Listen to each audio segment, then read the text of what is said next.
누가복음 4장 31절부터 44절까지 예수님의 권세, 그리고 그 권세로 세상을 통치하시는 모습을 보겠습니다. 말씀으로 창조하신 하나님께서 성육신으로 오셔서 말씀으로 자기 백성을 구원하시는 현장입니다.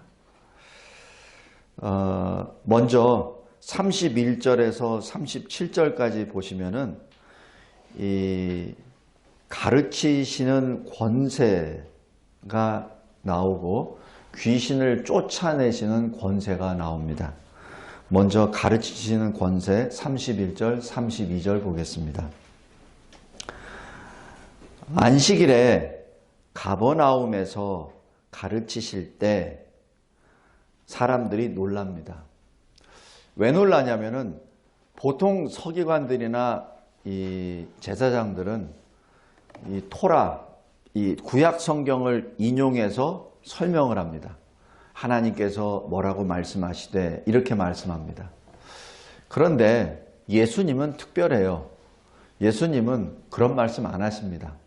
그냥 말씀하십니다. 또 특별한 것이 예수님과 일반 사람들이 다른 게, 일반 사람들은 하나님의 말씀을 읽고 전하죠. 그러면 듣는 사람이 아멘 이럽니다.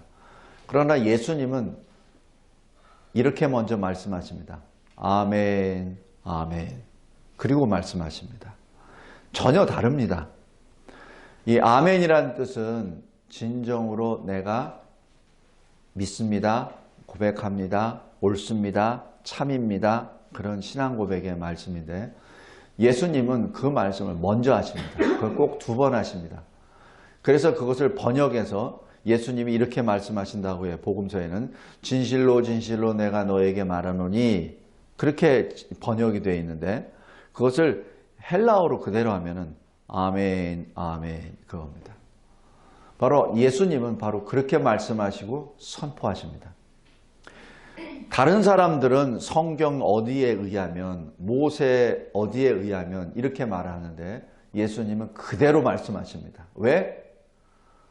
말씀 그 자체가, 하나님 그 자체가 말씀하시기 때문에 따옴표 할 필요가 없어요.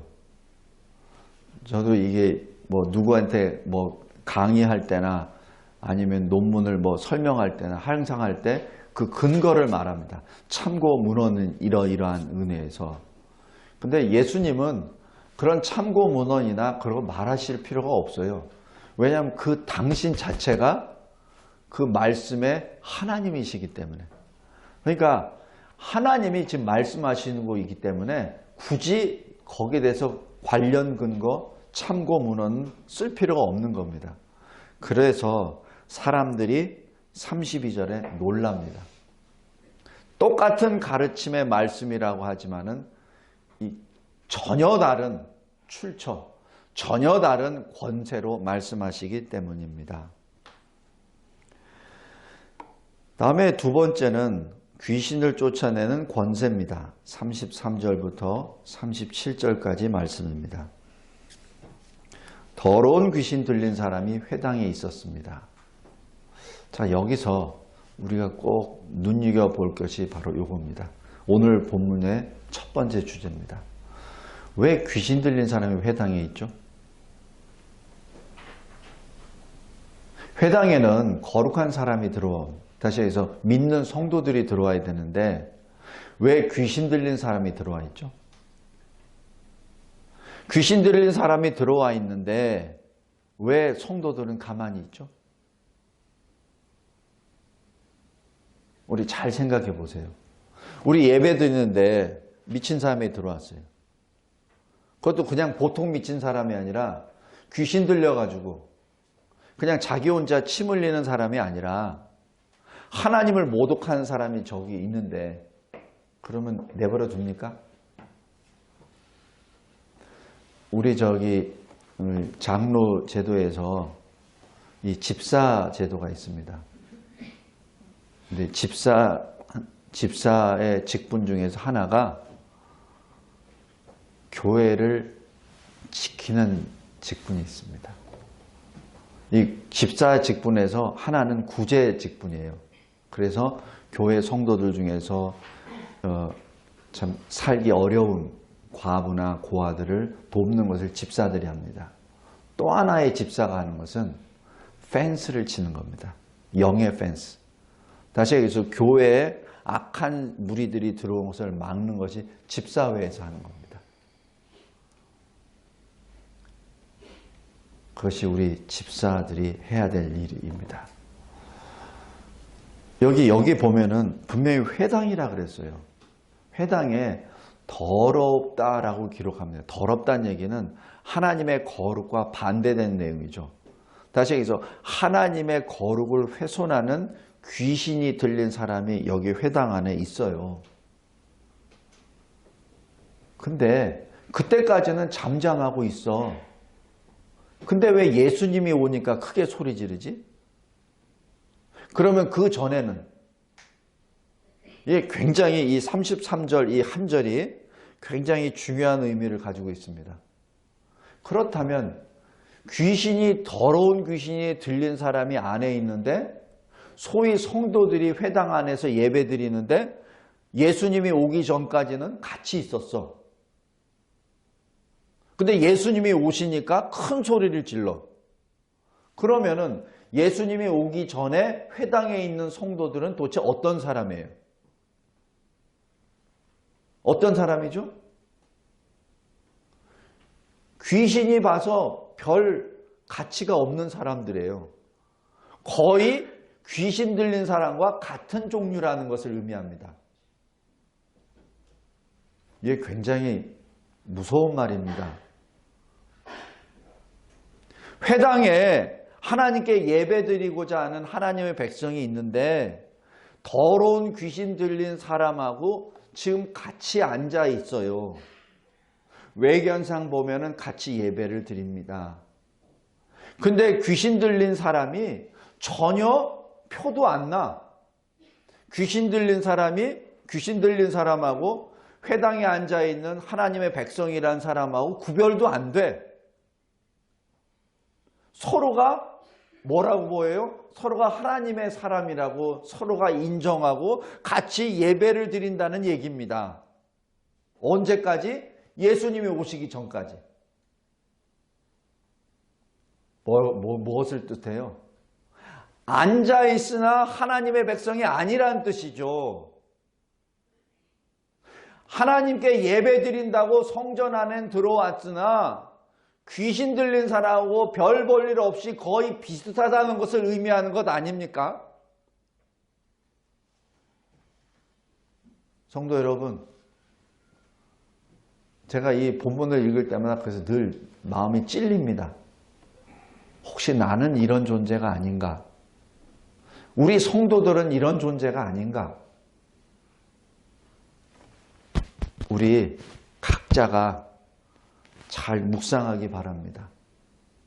예수님이 그 회당에 들어오자 그 귀신이 가만히 있을 수가 없어요. 왜냐하면 예수님인데, 주님이신데 주님이 딱 들어오시니까 본색이 드러납니다.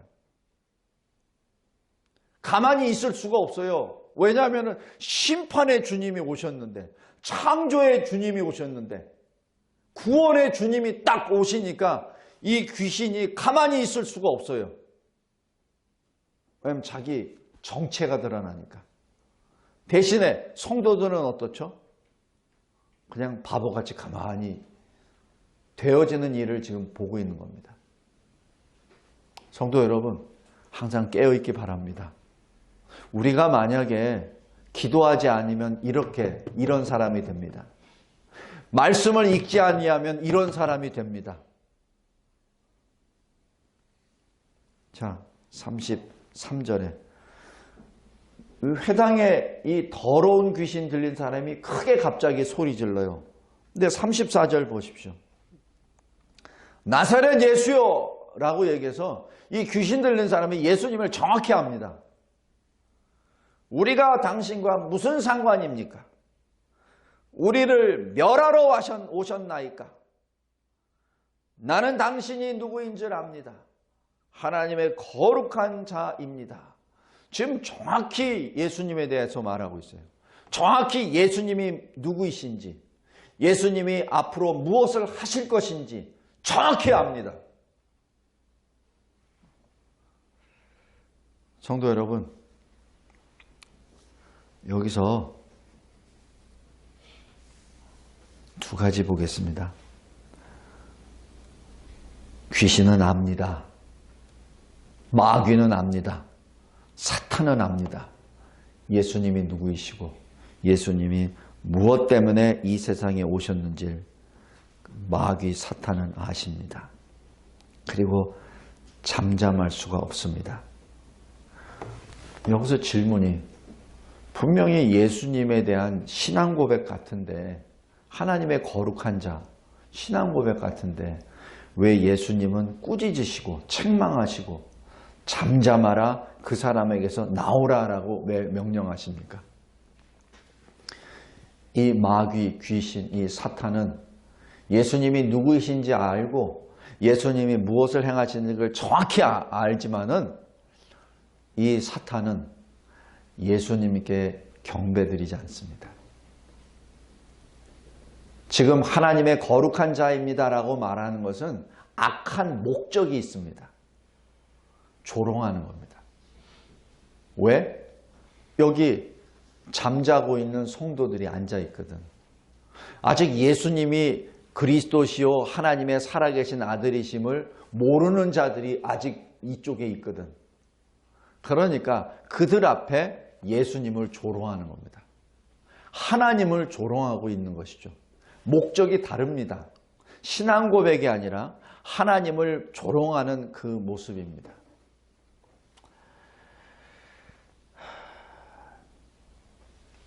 그리고 하나님의 아들 예수 그리스도의 권세 앞에 순종하지 않습니다. 그 근거가 소리 지릅니다. 크게 소리 지릅니다. 순종하려면 어떡하죠? 예수님이 오셨음을 자기들이 영적으로 딱 알았으면, 귀신이, 마귀가, 사탄이 알았으면 해야 될 것은 어떡하죠? 무릎을 탁 꿇고 순종해야죠. 그죠? 근데 크게 소리 지른다는 얘기는 순종이 아니라 거부요, 대적한다는 얘기입니다. 주님을 대적하는 그 모습입니다. 그래서 주님이 명령하십니다. 단순 명령이 아니라 책망으로 명령하십니다. 잠잠하라, 나오라. 이 잠잠하라는 이 주님의 명령은 우리 제자들에게 예수님이 저 갈릴리 바다 건너가자 하는데 배 타고 갔습니다. 근데 갑자기 가는데 풍랑이 일어납니다. 분명히 예수님 말씀에 순종해서 갔는데 풍랑을 만나요. 예수님은 그때 평안하게 주무시고 계셨습니다. 제자들이 뭐 하죠? 주여, 우리가 죽게 됐는데 주님 왜 이렇게 주무시고 계시옵니까? 라고 얘기하니까 예수님이 하신 말씀, 이 작은 자요, 이 믿음이 작은 자요 라고 말씀하시며 풍랑을 향하여 명령하십니다. 잠잠하라! 그것은 창조주의 명령입니다. 그 창조주의 명령을 지금 귀신, 마귀, 사탄에게 지금 하시는 것이죠. 잠잠하라! 그 사람에게서 나오라! 라고 명령하십니다. 성도 여러분, 자연계나 영계나 하나님은 통치하시는 왕이십니다. 그래서 지금 명령하시죠. 그러자 그 귀신이 나옵니다. 그리고 36절에 사람들이 놀라고 이렇게 말합니다. 이 어떤 말씀인고 권위와 능력이 하나님의 이 더러운 귀신을 명함에 나가는도다라고 고백합니다. 지금 이 사람들은 예수님을 여전히 모릅니다. 지금 사탄에게, 귀신에게, 마귀에게 명령하셔, 그리고 그 명령에 따라 나갈 수밖에 없었던 그 귀신의 권세를 누르신 주님의 권세를 보고도 그냥 놀라기만 했지 거기에 믿음으로 승화되지 않습니다. 그냥 놀라기만 하지 아하 하면서 무릎을 꿇지 않습니다. 성도 여러분, 여기서 이 가버나움 회당의 소위 하나님의 백성들의 영적 현주소를 알 수 있습니다. 가버나움은 이 갈릴리 바다의 그 많은 수자원을 가지고 이 소득이 많은 사람 동네입니다. 그 소득이 많은 동네에서 그 회당 안에 예수님이 오셨는데 예수님을 깨닫지도 못하고 예수님이 행하시는 그 귀신을 내쫓으시는 그 역사 앞에서도 신앙으로 고백하는 것이 아니라 그냥 깜짝 놀라서 도대체 이게 무엇인고 라고 질문만 던지고 끝내버립니다. 다음에 주님의 세 번째 권세는 병 고치는 권세입니다. 38절부터 41절까지입니다. 시몬 베드로의 집에 가니까 장모가 이렇게 중한 열병에 앓고 있다라고 38절을 기록합니다. 여기 누가복음은 누가 기록했죠? 누가는 의사입니다. 그래서 의사의 눈으로 보았을 때도 자기의 의술이나 자기가 가지고 있는 약으로는 고칠 수 없는 중한 열병이라고 진단을 내립니다. 그래서 이것은 중한 열병이라고 얘기하는 것은 자기 당시 의술로 고칠 수 없다는 것을 여기서 의사 누가가 고백하며 이때 주님이 어떻게 역사하시는 것을 봅니다. 이때 아주 명쾌합니다. 39절에 예수님은 똑같습니다. 책망하십니다. 누구를? 열병을. 사실 우리가 보기에 병은 인격이 아니잖아요. 그래서 인격이 아닌 비인격체를 꾸짖는다, 책망한다는 것은 우리는 도저히 상상할 수 없는 일입니다. 그런데 주님은 책망하십니다. 꾸짖으십니다. 바로 주님이 모든 세계, 보이는 세계와 보이지 않는 세계를 통치하시는 왕이시요 창조주이심을 여기서 계시하십니다. 그리고 그뿐만 아니라 40절, 41절에 보면은 이 주님 앞에 모여든 많은 병자들, 많은 귀신 들린 사람들을 다 고쳐주십니다. 그리고 42절부터 44절까지 보면은 밤새도록 주님이 고쳐주시죠. 그리고 42절 앞본부에 보면은 한적한 곳에 가시니 라고 기록합니다. 왜? 한적한 곳에 아버지 하나님을 만나죠. 그것을 기도하십니다. 이 한적한 곳이라는 것을 원어적인 다른 의수로 하면은 광야를 말합니다. 골방이 아니라 광야입니다. 아무것도 없는 그곳에 주님이 가서 하나님 아버지와 교통하십니다. 그리고 42절 후반부에 보면은 나사렛 동네에서는 예수님이 설교하시니까 예수님을 낭떠러지에 떨어져서 죽이려고 했죠. 그러니까 더 이상 듣기 싫으니까. 근데 이 가버나움에서는 예수님이 떠나지 말도록 예수님이 떠나간 것을 막습니다. 여기서 두 번째 주제입니다. 왜 떠나가지 않도록 잡죠? 왜냐하면 자기들이 원하는 것을 주님이 주시니까. 이 나사렛 동네에서는 자기들이 듣기 싫은 거를 말씀하니까 내쫓으신 거고, 이 가버나움에서는 자기들이 원하는 것을 주니까 병도 고쳐주죠. 귀신도 내쫓아주죠. 그러니까 웰컴입니다. 성도 여러분, 두 번째 주제. 예수님은 우리에게 어떤 분이십니까? 내가 원하는 것을 주시는 분입니까? 그래서 예수님 믿습니까? 그 얘기는 다른 얘기로 내가 원하는 걸 주시지 않으면 낭떠러지에 밀어 떨어뜨릴 겁니까? 이게 두 번째 주제입니다. 그리고 43절 보면은 예수님이 이렇게 말씀하십니다. 아니다. 나는 이 가버나움뿐만 아니라 다른 곳에서도 가야 되겠다. 내가 이 세상에 온 목적은 하나님 나라 복음을 온 세상에 전하기 위함이다. 그러면서 다시 떠나십니다. 예수님은 가버나움의 구주만이 아니시라 온 세상의 구주이십니다. 만민, 만국을 구원하시기 위하여 오신 구주 예수 그리스도이십니다. 자, 여기서 두 가지만 보겠습니다. 첫 번째, 성전에 회당에 귀신 들린 자가 있는데 예수님이 오기 전까지는 일반 성도들과 똑같이 그 자리에 앉아서 예배드렸습니다. 그런데 성도들은 구별을 하지 못했습니다. 그러나 예수님이 오신 직후에 드러나죠. 우리 항상 깨어 있읍시다. 그리고 내가 살면서 하나님의 말씀이 나에게 걸림이 됩니까?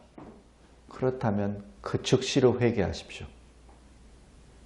하나님의 말씀이 나의 마음을 찌릅니까? 그 즉시로 회개하십시오.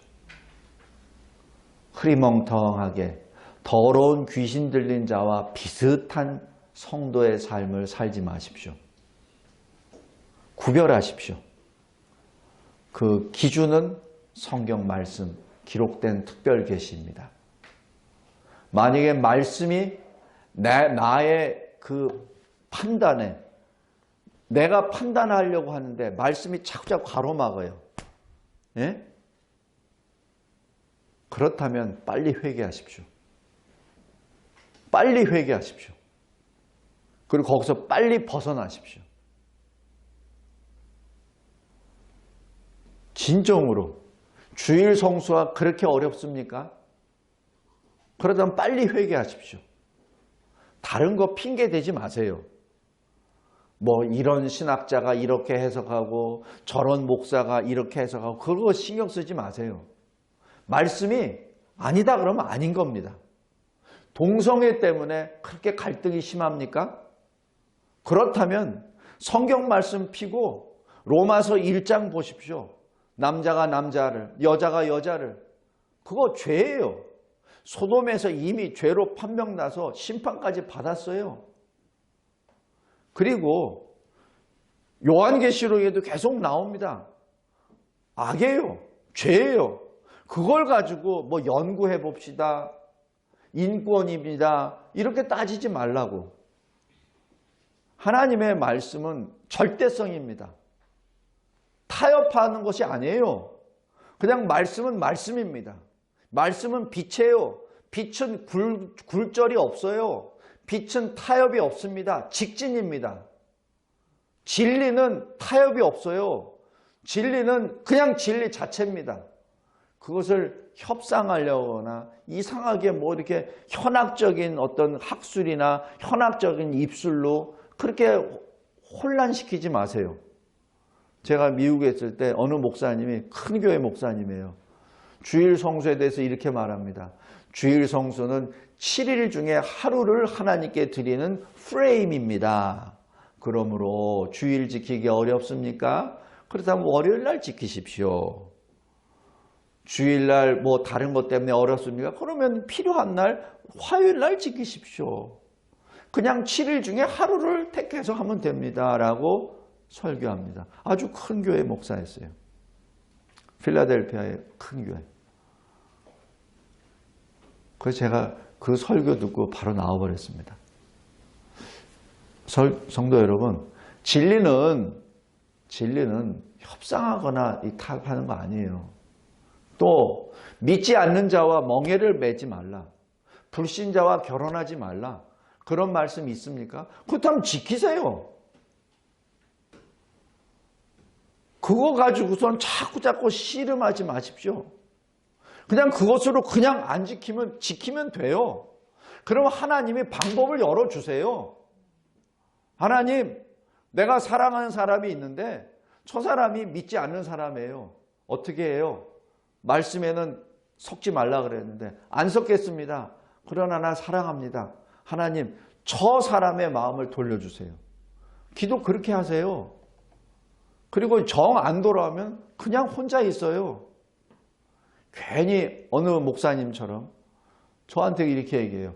저는 청년들이 믿지 않는 자와 결혼하는 것을 장려합니다.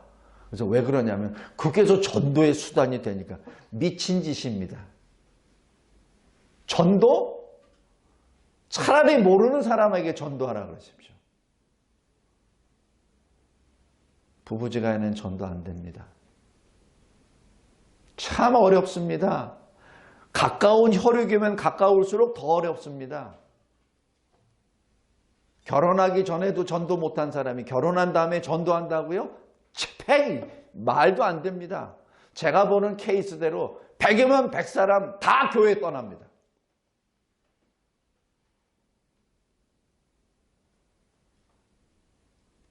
결혼하기 전에는 그 사람 아니면 죽을 것 같죠? 그러나 인생 선배들한테 물어보십시오. 결혼 안 해도 잘 살아요. 그리고 믿는 사람 중에 하나님이 예배하신 짝이 있습니다.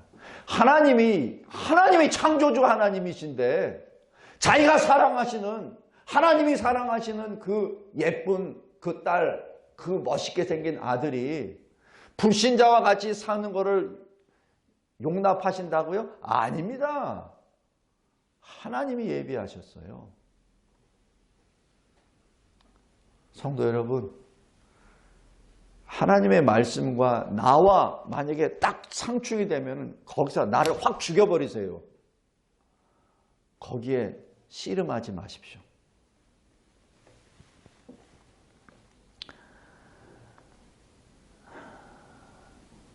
첫 번째, 성전이란 바로 우리 자신도 성전입니다. 왜? 성령이 우리 안에 거하시니까. 그죠? 고린도전서에 바울 사도를 통하여 성령이 얘기하시잖아요. 너희가 성령의 전인 줄 모르느냐? 그런데 어찌하여 너희가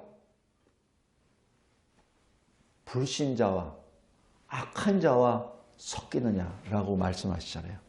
어떻게 너희가 음행을 하느냐라고 말하죠. 성령의 전인 줄 모르느냐? 고린도전서 6장입니다. 성도 여러분, 하나님의 말씀과 상충이 됩니까? 주저하지 마십시오. 그 순간 말씀으로 돌아가십시오. 그때 하나님이 다른 길을 주십니다. 더 나은 길을 주십니다. 하나님은 그것을 기다리고 계세요. 그것을 기다리고 계십니다. 자기 백성이 끙끙 앓는 걸 원하시지 않으세요. 우리가 자식을 키울 때, 자식이 낭떠러지 앞에 섰을 때, 거기서 주저주저 할 때, 우리의 아버지의 말씀, 아버지나 어머니의 심정은 빨리 거기서 나오는 걸 원하지, 거기서 주저주저 해가지고 낭떠러지 떨어지는 걸 원하십니까? 아니잖아요. 육신의 부모도 그런데 하나님 아버지께서 그걸 원하시겠나요? 그 자리에서 뒤로 나오십시오. 마치 요셉이 보디발의 여인의 유혹 앞에 섰을 때 그 자식을 피해서 flee from her 라고 하잖아요. 도망가 버렸다는 얘기죠. 그 자리에서 바로 도망가 버린 거죠. 뒤도 안 돌아보고 그 여자가 어떤 모함을 하든 상관하지 않냐고 그대로 달려나가 버리죠. 설사 모함에 의해서 감옥에 들어간다 하더라도 요셉의 마음엔 나는 그 자리에 있을 수 없다라고 해서 그 자리에 나가잖아요. 그 결과 어떻게 돼요? 감옥에 들어가잖아요. 그러나 그 결과가 뭐죠? 감옥에서 영원토록 요셉이 있습니까? 아니잖아요.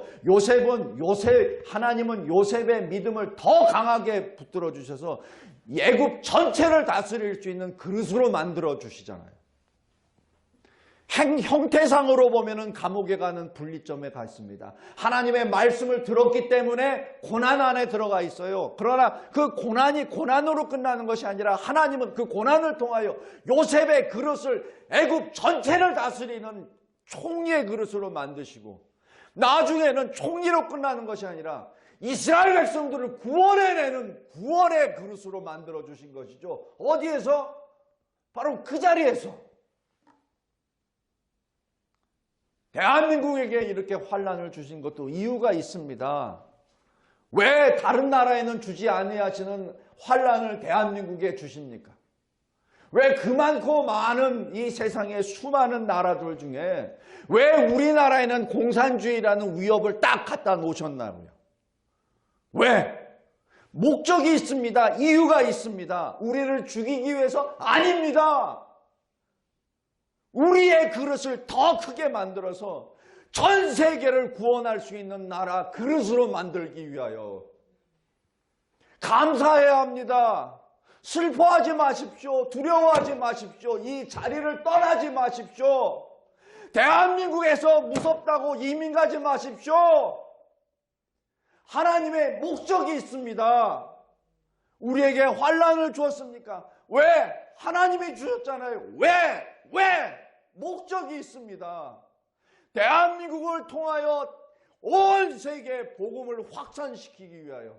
대한민국을 바라보라. 복음으로 승리한 이 나라를 바라보라. 그 환난 가운데, 전염병 가운데 모이는 데 힘쓰는 대한민국 교회를 보라. 하나님의 그 엄미하신 뜻, 하나님의 거룩하신 뜻이 분명히 이 나라에 임한 것이죠. 이때 우리가 해야 될 건 뭡니까? 도망 다닙니까? 아니죠. 더욱더 모여서 기도해야 되죠. 더욱더 모여서 예배에 힘써야 되죠. 그랬을 때 하나님이 우리 그릇이 전 세계를 담을 구원에 담을 그릇이 될 때 우리를 들어 사용하십니다. 그 전에는 계속해서 환난입니다. 왜냐하면 그 그릇이 될 때까지 풀무불에 들어갔다가 다시 망치질을 했다가 그 그릇이 될 때까지 하나님께서는 인내하시는 것이죠. 단련시키는 것이죠. 연단시키는 것이죠. 성도 여러분, 우리가 하나님의 특별한 사랑을 받은 민족이요, 특별한 사랑을 받은 나라입니다. 감사합시다. 감사합시다.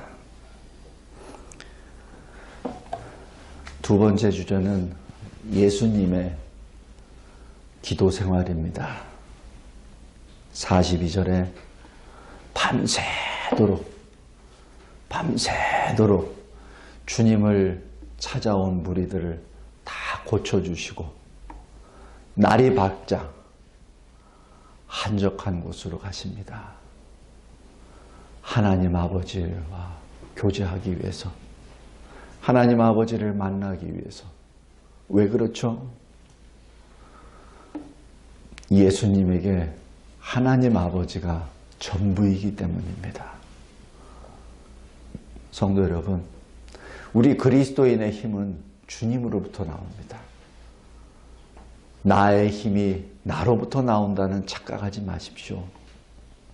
나의 힘이 나를 돕는 어떤 도움의 손길, 어떤 힘 있는 사람, 어떤 돈 많은 사람, 어떤 경험이 많은 사람이라고 착각하지 말기 바랍니다. 나의 힘은 하나님으로부터 옵니다. 그래서 기도해야 됩니다. 기도하지 않으면은 이 힘을 받을 수 없어요. 하나님의 아들도 하나님이시잖아요. 성자 하나님. 완전한 사람이지만 완전한 하나님이시잖아요. 그 하나님도 성부 하나님께 나아갑니다. 왜냐하면 성부 하나님과 만나는 것이 성자 하나님께서는 가장 중요한 것이기 때문에 그렇습니다.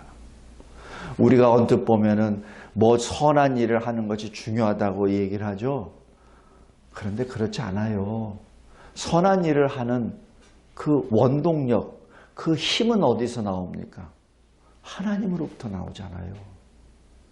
성도 여러분, 대한민국 이러한 환난 가운데 기도합시다.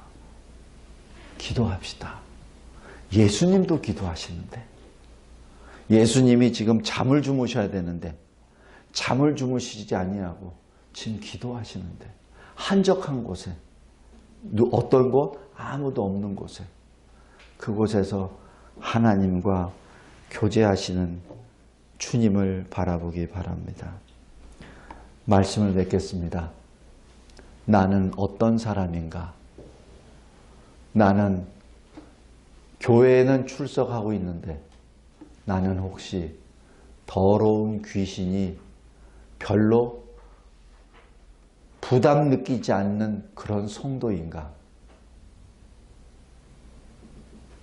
아니면은 예수의 영을 받은 자로 더러운 귀신이 감히 내 앞에 존재하지 못하고 소리 지르며 꾀꾀거리다가 나가야 되는 진정으로 참 그리스도인인지,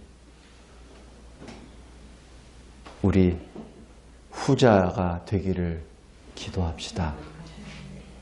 그리고 이 모든 것은 주님처럼 한적한 곳에 모든 일을 다 바치고 한적한 곳에 나아가 오직 하나님 아버지를 만나는 그 기도의 현장에서 새 힘을 공급받고 그곳에서 기쁨이 충만하여 하나님의 찬송, 그 이름을 찬송하는 저와 여러분이 되시기를 주 예수 그리스도의 이름으로 기도합니다. 하나님 아버지 감사하고 감사합니다. 진정으로 주 예수 그리스도 앞에 그저 무릎을 꿇을 수밖에 없으며 그저 주님 앞에 감사와 찬양과 그리고 나의 죄인됨만을 고백합니다. 하나님, 말씀으로 창조하신 하나님께서 육신을 입고 말씀으로 우리를 구원하신 이 누가복음 4장 현장 가운데 말씀으로 새 힘을 얻고 말씀으로 예수 그리스도를 날마다 증거하는 이 교회와 대한민국이 되게 하옵소서. 예수 그리스도의 이름으로 기도드리옵나이다.